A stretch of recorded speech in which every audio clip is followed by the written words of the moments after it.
warahmatullahi wabarakatuh. Alhamdulillahilladzi ja'ala likulli syai'in sababa wa anzala ala abdihi kitaban ajaba fihi min kulli syai'in hikmatu wa naba. Wassalatu wassalamu ala sayyidina Muhammad asyrafil khaliqati ajama wa araba wa askalahum hasaba wa nasaba wa ala alihi wa ashabihi sadatin nujaba amma ba'du. Dewan juri yang saya taktimi, panitia lomba yang semangatnya luar biasa, serta hadirin dimanapun Anda berada yang insya Allah dirahmati oleh Allah Subhanahu wa Ta'ala. Dalam kesempatan kali ini, izinkanlah saya untuk menyampaikan sekuntum mutiara hikmah yang bertemakan peran Al-Quran di era digitalisasi. Sahabat dai rahimakumullah, kita hidup di zaman yang serba cepat. Dunia hari ini berada dalam genggaman. Dengan satu kali sentuhan, berita datang. Dengan satu kali klik, hiburan datang. Dengan satu kali geseran, informasi datang. Namun sayangnya, bersama dengan itu pula fitnah datang, maksiat datang, dan juga kelalaian datang. Zaman dahulu banyak orang tersesat karena sulit mencari ilmu. Tetapi zaman sekarang banyak orang tersesat karena justru banyaknya informasi masuk tanpa petunjuk. Disinilah peran pentingnya Al-Quran sebagai cahaya kehidupan. Al-Quran bukan hanya sekedar bacaan yang dibaca saat bulan Ramadan saja, bukan hanya sekedar hiasan yang dipajang di rak rumah saja, dan bukan hanya sekedar bacaan yang dibaca saat terjadi musibah. Tetapi Al-Quran adalah pedoman kehidupan sepanjang zaman. Allah Subhanahu wa Ta'ala berfirman dalam Al-Quran, surah Al-Isra ayat 9 yang berbunyi, Bismillahirrahmanirrahim. Inna hadzal Qur'ana yahdi lillati hiya aqwam. Yang artinya sesungguhnya Al-Quran ini adalah petunjuk kepada jalan yang paling lurus. Ayat tersebut menjelaskan bahwasanya Al-Quran selalu relevan. Dulu relevan, hari ini relevan, dan besok pun juga relevan.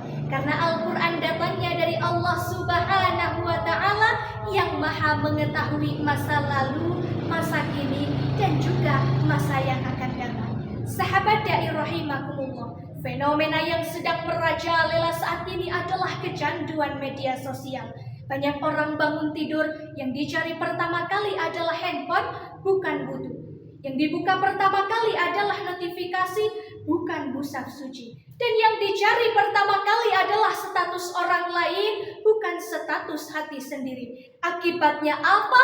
Waktu habis karena terlalu banyak scrolling, mata lelah karena terlalu banyak melihat layar, dan hati gelisah karena melihat kehidupan orang lain, sehingga iri muncul karena membandingkan diri, dan kelalaian muncul karena terlalu banyak jauh dari yang namanya zikir. Sahabat dai rahimakumullah, hari ini banyak orang yang mencari ketenangan dengan musik tetapi masih gelisah. Banyak orang yang mencari ketenangan dengan hiburan tetapi masih resah. Dan banyak orang mencari ketenangan dengan dunia tetapi masih lelah. Karena ketenangan sejati bukan hanya masuk lewat telinga saja, tetapi masuk ke dalam hati melalui firman Sang Ilahi. Rasulullah Shallallahu Alaihi Wasallam bersabda, khairukum ma ta'allamal Quran wa 'allamah.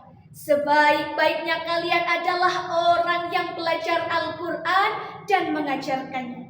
Hadis tersebut memberikan pesan besar kepada kita bahwasanya derajat kemuliaan seseorang tidak dinilai dari seberapa banyak followersnya, bukan dari seberapa mahal handphonenya, dan bukan dari seberapa viral orangnya, tetapi dilihat dari seberapa kedekatannya dengan Al-Quran. Sahabat dai rahimakumullah, lantas bagaimana peran Al-Quran di era digitalisasi ini?